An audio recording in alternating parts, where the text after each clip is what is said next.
umat. Om Swastiastu. Perkenalkan, nama saya Putu Intan Devia Pranyasinta dari kelas 10 MIPA 4 nomor absen 36. Pada video ini saya akan menjelaskan tentang Kesultanan Mataram Islam. Hal yang akan saya bahas dalam Kesultanan Mataram Islam yaitu ada 4. Yang pertama, sejarah dari Kesultanan Mataram Islam. Yang kedua, perkembangan politik dari Kesultanan Mataram Islam. Yang ketiga, sultan-sultan yang memerintah di Kesultanan Mataram Islam. Dan yang terakhir yaitu terpecahnya Kesultanan Mataram Islam. Kesultanan Mataram Islam. Pertama yang akan saya bahas adalah sejarah dari Kesultanan Mataram Islam. Setelah Kesultanan Demak berakhir, berkembanglah Kesultanan Pajang di bawah pimpinan Sultan Hadiwijaya.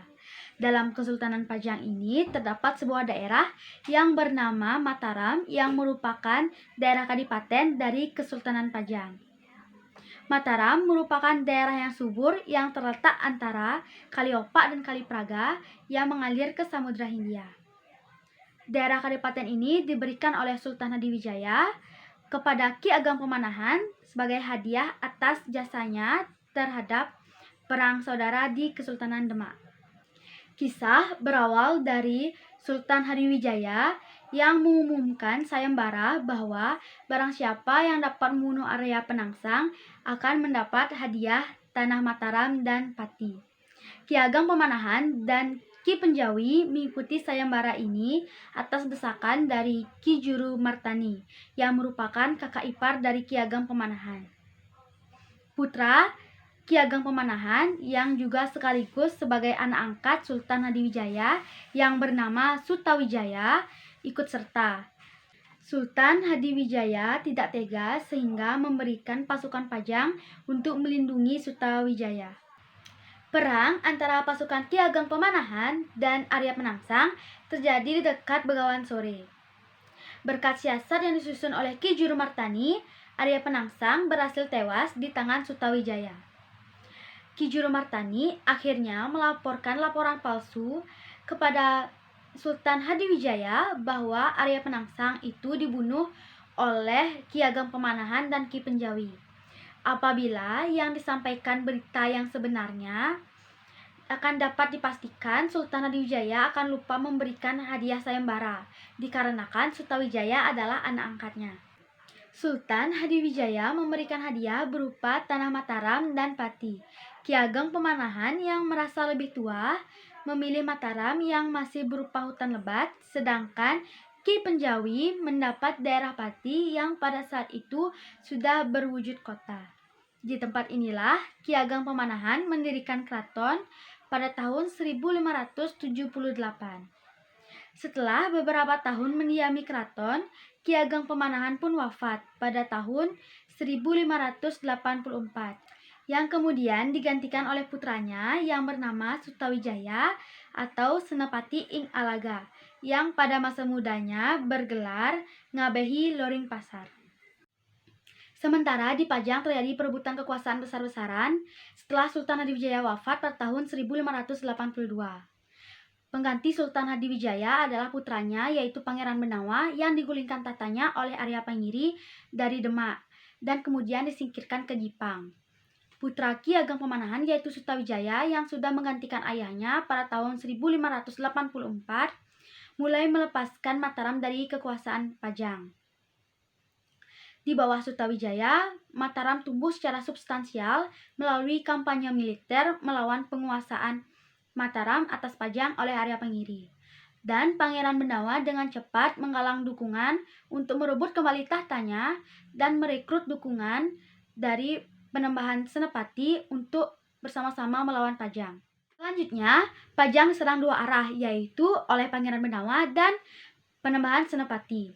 Perang antara Mataram dengan Pajang berakhir dengan kekalahan dari Arya Pangiri. Lalu kemudian Pangeran Benawa naik tahta di Pajang. Selama periode itu tidak ada putra mahkota yang menggantikan Pangeran Benawa, sehingga tahta Pajang diserahkan kepada Penembahan Senapati. Kemudian yang menjadi bupati di sana adalah Pangeran Gagak Baning atau adik dari Penembahan Senapati. Peristiwa pada tahun 1586 ini menandai berakhirnya Kesultanan Pajang dan berdirinya Kesultanan Mataram Islam. Salah satu sumber sejarah menyebutkan bahwa menurut Babat Tanah Jawi, meskipun Panembahan Senapati tidak suka menghadap Sultan Pajang, namun pada saat Sultan Pajang wafat, Panembahan Senapati menghadiri upacara pemakaman Sultan. Topik kedua yang akan saya bahas adalah perkembangan politik di Kesultanan Mataram Islam. Sutawijaya menjadi sultan pertama di Kesultanan Mataram Islam dengan gelar Panembahan Senapati Ing Alaga Sayyidin Panatagama.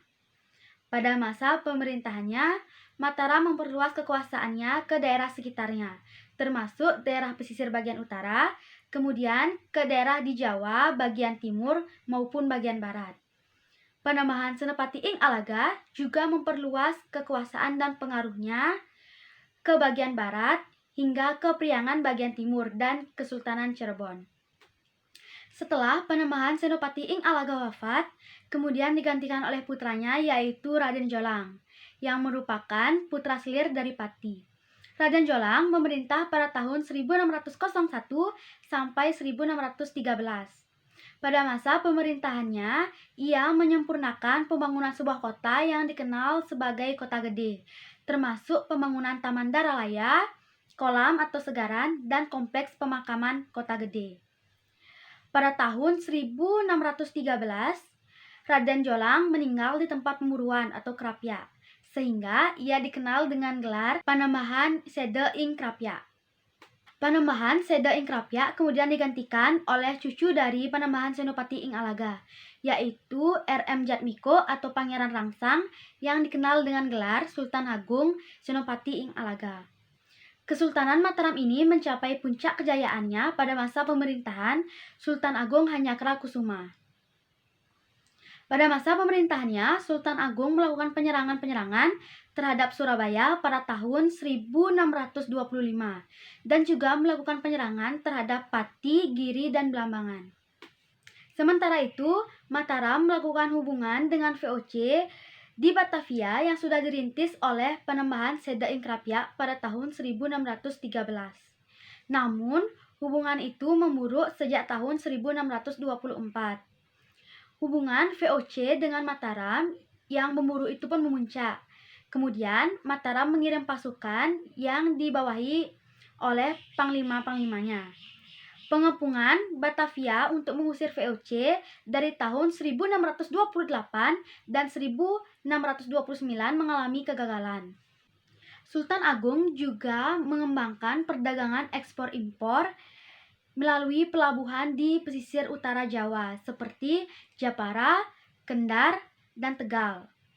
Sultan Agung Mataram juga melakukan pembangunan, sebagai contohnya pembangunan kompleks pemakaman di Girilaya, kemudian mengadakan pembangunan makam di Bukit Merak yang dimulai pada tahun 1632 yang setelah selesainya diberi nama Imogiri. Pada tahun 1645, Sultan Agung pun sakit dan wafat di Keraton Kota Gede, lalu dimakamkan di Imogiri. Sultan Agung kemudian digantikan oleh putranya yang bernama Amangkurat, yang dikenal dengan gelar Amangkurat Pertama.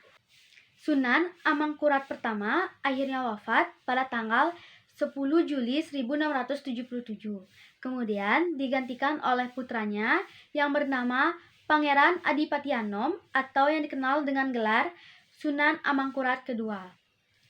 Sejak pemerintahan baik Sunan Amangkurat Pertama dan Sunan Amangkurat Kedua, Kesultanan Mataram Islam sampai Perang Giyanti tahun 1755 terus-menerus mengalami pengaruh politik dari VOC. Hal ketiga yang akan saya bahas adalah sultan-sultan yang memerintah di Kesultanan Mataram Islam. Sultan-sultan yang memerintah di Kesultanan Mataram Islam ini yang pertama, Panembahan Senapati Ing Alaga. Panembahan Senapati Ing Alaga adalah sultan pertama di Kesultanan Mataram Islam. Pada masa pemerintahan beliau dikenal sebagai masa awal kebangkitan dari Kesultanan Mataram Islam. Yang kedua yaitu Raden Jolang. Beliau memerintah pada tahun 1601 sampai 1613. Pada masa pemerintahan beliau menyempurnakan pembangunan Kota Gede, termasuk pembuatan Taman Daralaya, kolam atau segaran, dan kompleks pemakaman Kota Gede. Yang ketiga yaitu Sultan Agung.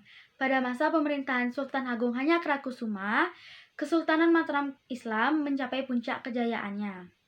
Yang keempat yaitu Amangkurat, yang dikenal dengan gelar Amangkurat pertama. Yang kelima yaitu Pangeran Adipati Anom, yang dikenal juga dengan gelar Amangkurat kedua.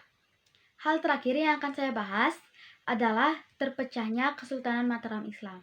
Terpecahnya Kesultanan Mataram Islam ini diakibatkan karena adanya Perang Giyanti pada tahun 1755 yang terus-menerus mengalami pengaruh politik VOC. Bahkan melalui perjanjian Giyanti inilah Kesultanan Mataram Islam terpecah menjadi dua, yaitu Kesultanan Ngayogyakarta Hadiningrat dan Kesunanan Surakarta atau Solo.